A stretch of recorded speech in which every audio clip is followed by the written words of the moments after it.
Well, good afternoon, everyone. Can you hear me at the back? Can you hear me at the back? Excellent, thank you. Well, a very, very warm welcome to you all to our 2015 CUBO Summer Conference. Say a warm welcome. I think if it was last Wednesday, it would have been a hugely warm welcome.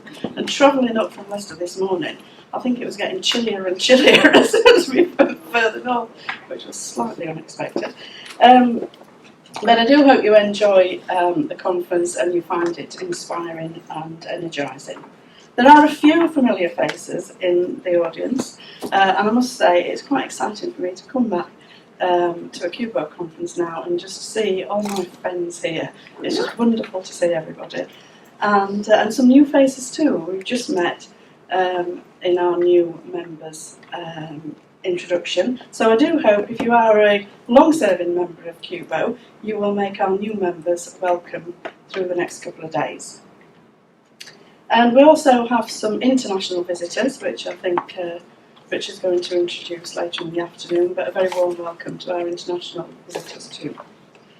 I've been in the role of chair of CUBO for 18 months, and it has given me an opportunity to learn about what's happening in a broad range of disciplines across the universities and to raise the profile of commercial departments within universities. For me, this is exactly what CUBO is about, and it's been a very exciting time to chair when I believe that commercial activities have never been more important in universities than they are now. As you know, most of you I'm sure will know, that I will be stepping down as chair this week, and I have spent the majority of my career in higher education in commercial departments around the country. It's a sector I do feel passionately about, and I know that you do too. And I know there are many outstanding examples of work taking place up and down the country which do inspire us all to do more and to do it better. In May this year we experienced a change of government leading to a change of universities minister, and we are facing new challenge at the start of the next academic year with the removal of the cap. And I've just been hearing from our next speaker about some of the highlights that are coming out of the budget, which I haven't been able to catch up on, but it is certainly going to be a time of change for us. Earlier in the year we also saw the issue of the UUK Efficiency, Effectiveness and Value Report, which built on the work of the 2011 task group, which outlines future challenges and pressures as the pressure continues on public spending. So I think it is going to be a tough time ahead. But we are an innovative, dynamic and ambitious group, and I'm sure that as we're keen to evolve and learn and change, and we will meet these challenges that are going to be coming in our line.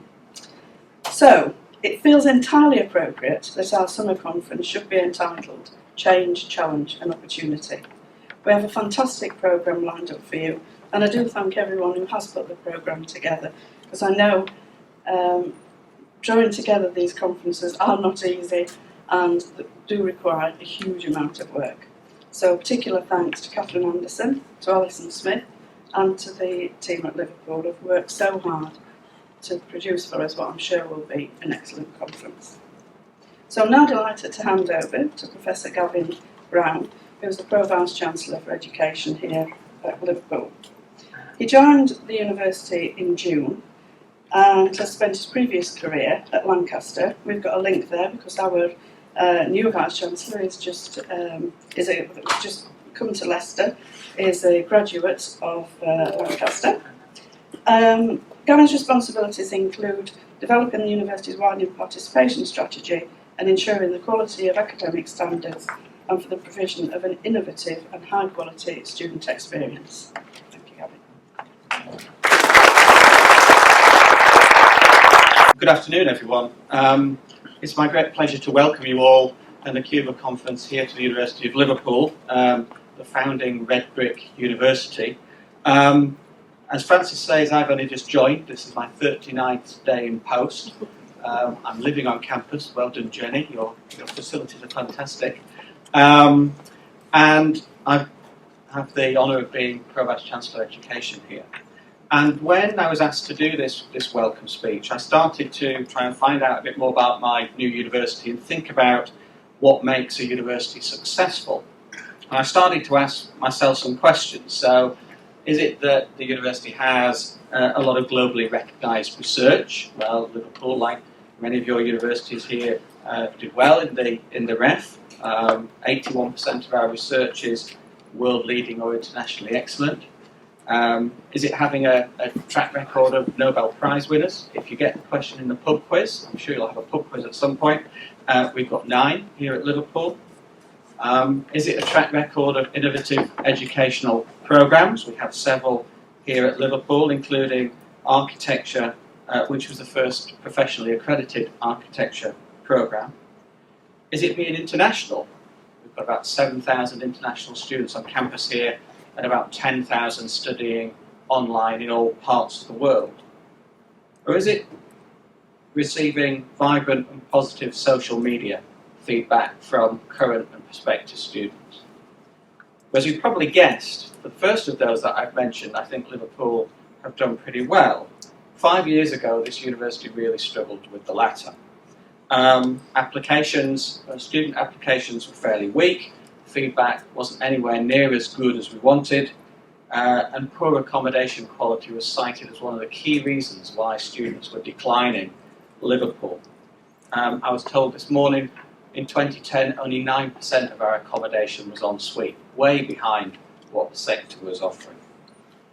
Now, if you roll forward 5 years, we've already invested 130 million in our student accommodation, and it's dropped to the 9th reason out of 10 why students decline a place at Liverpool. The mad fools. Why they would decline, I don't know. Our applications this year have gone up by 20% compared to last year, including conversions, and that's compared to a competitor set that have gone up by less than 2%.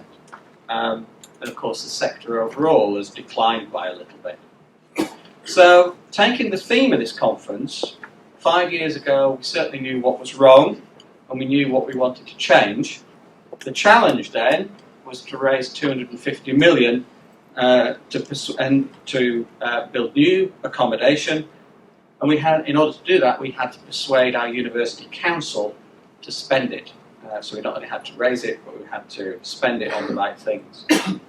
That challenge we presented to council as an opportunity for the university to improve its marketing position, to increase applications, to attract and retain higher calibre students, and fuel student growth to support considerable expansion of the university. Thankfully, as you can imagine, I think you're all staying in Vine Court, so you'll see the accommodation for yourselves. Thankfully, University Council agreed, and 5 years later, most of those objectives have been met. So, why am I telling you this? Basically, it's to illustrate what you already know. Universities are complex organisations, and they require all departments, all areas, to be delivering at the highest level, including the support services that all of you here lead and deliver on a day-to-day basis. Thankfully, I think universities now have a more sophisticated view of their offer to students and understand what is important to our student body. In recent years, there's been much greater acknowledgement of the importance and value of student support services in creating a student experience that we can be proud of, and students have certainly benefited greatly from that recognition. However, and as Francis said, I've been listening to the budget this afternoon, following the recent election and the likely cuts to the BIS budget, we're facing tough funding challenges ahead. Francis was mentioning something in the budget. It looks like increases in student fees in line with inflation are going to be linked to a good TEF result, a good Teaching Excellence Framework result, for example. Inevitably, the issue of efficiency savings and doing more with less will be back on the agenda, if it's not already on the agenda at your universities. Therefore, this year's conference theme is very timely and reflects the current situation you all face. This programme, as I've seen it, is aimed at furnishing you with inspiration and practical tools that will help you lead your businesses successfully through the change that you need and benefit your university and, most importantly, your students. We believe that the University of Liverpool is life-changing, world-shaping. How are you going to change and shape your services for the future? I hope this conference will give you some answers to that question. I look forward to meeting you all again at dinner tomorrow night and hearing how you've got on. The programme certainly looks like a stimulating and rewarding one. So please do enjoy the next 3 days, and I hope you're going to enjoy everything that the University in the City has got to offer. Thank you.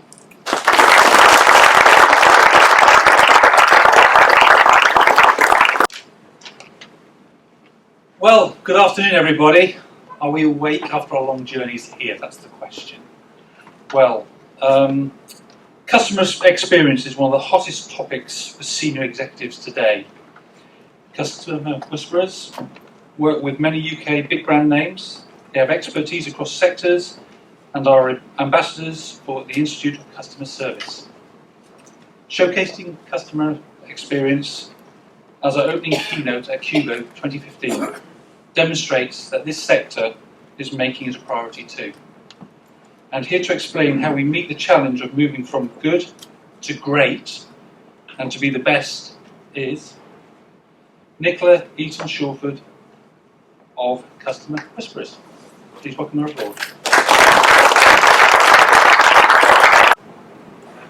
Mr. Crowther was a customer of British Gas. British Gas have got millions of customers.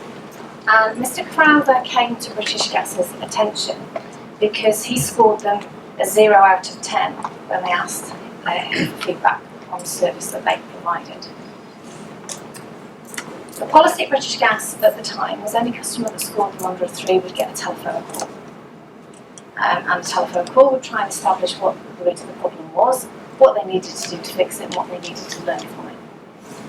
So a lady in the contact centre was assigned the job of calling a list of people, one of which was Mr. Crowther. And she tried and tried and tried, and she couldn't get hold of him. She was persistent, she wasn't giving up, and eventually she did get hold of him. I'm really desperately sorry, Mr. Crowther, that you felt the need to score us a 0. I'm calling to find out what went wrong and what I can do to fix it. Mr. Crowther said, I came home and there was a card through my door. One of your meter readers had been to read my meter. I wasn't home. The card says, can you call the meter reading? I've tried 10 times and I couldn't get through. Desperately sorry, Mr. Crowther, that's really not good enough. Can I take your meter reading now? And I will sort this out for you. He says, I really hate estimated bills. I will go and get your reading, I'll provide the reading now. So he provides the reading, she changes the bill. She could have stopped there, because that would have been good enough service. She'd answered the exam question, she'd satisfied what it was that the customer wanted. But she didn't. She said, Mr. Crowley mentioned that you really hate estimated bills. Did you realise that if you had a smart meter installed, you'd never receive an estimated bill? And you'd never have a meter reader call because we'd never need to read that meter again. We'd automatically get the readings, process your bill, you'd get an accurate bill every time. Fantastic. So he says, yes, please, I'll have a smart meter. And so they arrange for him to go out. She then gets a bit curious. And she says, Mr. Crowther, I have tried to get you so many times. He said, I'm often not here. I work abroad and I live alone. And she says, have you heard of our product called Hive? Anybody heard of Hive? Seen it advertised on TV? So Hive is a system whereby you can control your boiler, your central heating system from your mobile or iPad or whatever it happens to be. So she explains this to him. She said, I know what it's like when I go on holiday, having to reset your central heating system, packing everything up, off at the airport, you suddenly realise you haven't done it, your whole house is being heated for 2 weeks. So she said, wouldn't it be nice if you didn't have to worry about that every time you left the house? I said, that's great. She said, for the kind of consumption that you have, we also estimate that it would save you some money generally because you manage your central heating more closely. Okay, that's fantastic. So he arranges to have Hive at £199 a year. The next time Mr. Crowther was surveyed by British Gas, he scored them a 9. Now she could quite easily have stopped after the first stage, she could quite easily have stopped after the second stage, but she didn't stop and she went further. We use this story to try and explain to organisations that there's a really quite considerable difference between delivering really exceptional customer service and really exceptional customer experience. And to deliver customer experience, you've got to do at least one, if not two, of those last stages. We're going to talk about Mr. Crowther a couple of times as we go through. So ask yourselves, are you the best? And we have to use a hashtag, everybody has to use a hashtag these days, don't they? Are you the best, or are you just good enough? Are you doing a few things better than the rest, or are you doing something genuinely special? And a really great customer experience is something that is very memorable, and it's something that is talked about. And it's something that very few organisations do very well. If you were the best, what would your Mr. Customer story be? So I should introduce myself a little bit better, I think. Who is this woman who has come here to talk to us about customer experience? Why is she delivering the keynote at this conference? And what on earth is hashtag Be The Best all about? I'm the founder of an organisation called Customer Whisperers. We're a boutique customer experience consultancy, which I think translates as small. We're based in the Northwest. My previous business was an organisation called Blue Sky Consultancy, who are a sales and service training consultancy, considerably bigger than the boutique we now have, and that's now owned by Capita. I'm an ambassador for the Institute of Customer Service, and I am just generally madly passionate about getting things right for customers and doing something a little bit different and a little bit special. So I'm not going to blind you with science today. I'm not going to talk in complex terms. I'm going to try and keep this really straightforward. Pull me up if I don't. I'm going to talk about some simple techniques that we use with organisations, the kind of techniques that are simple but highly effective, and are used by people we would consider to be customer experience leaders. So the likes of Amazon, First Direct, Apple, John Lewis, etc. They're the techniques that our disruptors also use when we're doing blank sheet of paper customer experience work to create customer experiences that genuinely differentiate themselves from all the incumbent providers. So people like Virgin, OVO Energy, and Zappos. Zappos is familiar with Zappos. And these are the kind of techniques that can enable you to be the best. Hashtag Be The Best. Feel free to tweet. You've got quite a complex customer experience and quite a lengthy customer experience. Not entirely unusual, other sectors face a similar challenge. So we're going to talk as we go through in very general terms. I am going to talk customer, I am not going to talk student.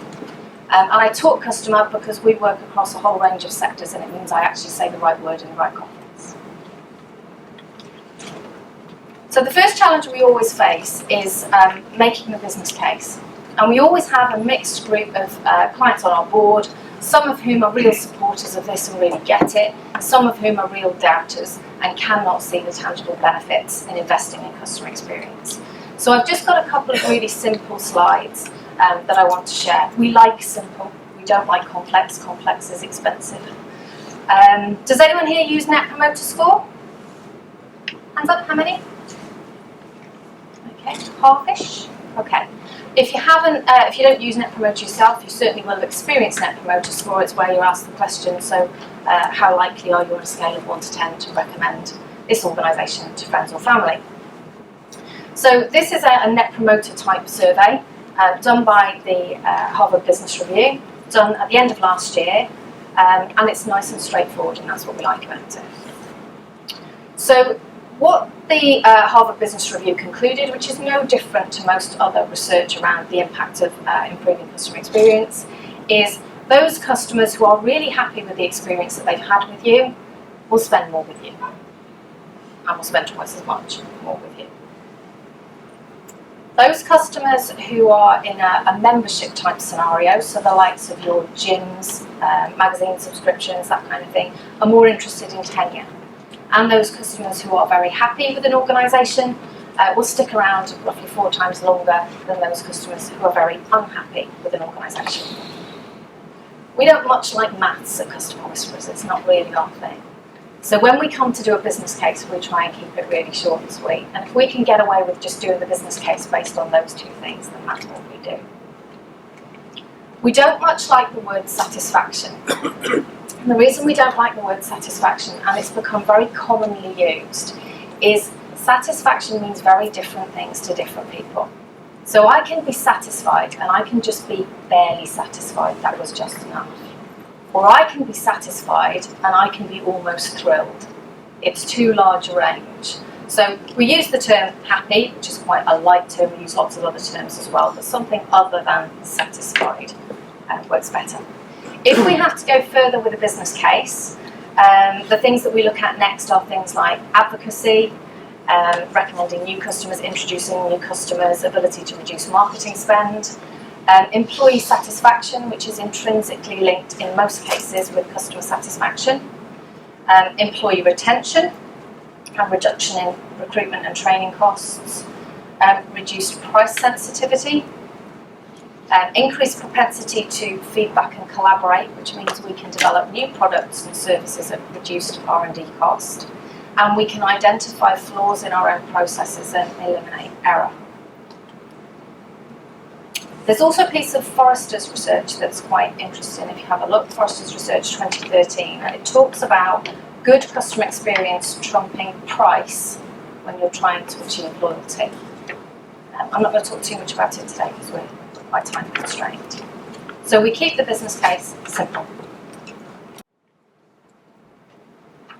Okay, so customer experience is critical to this sector.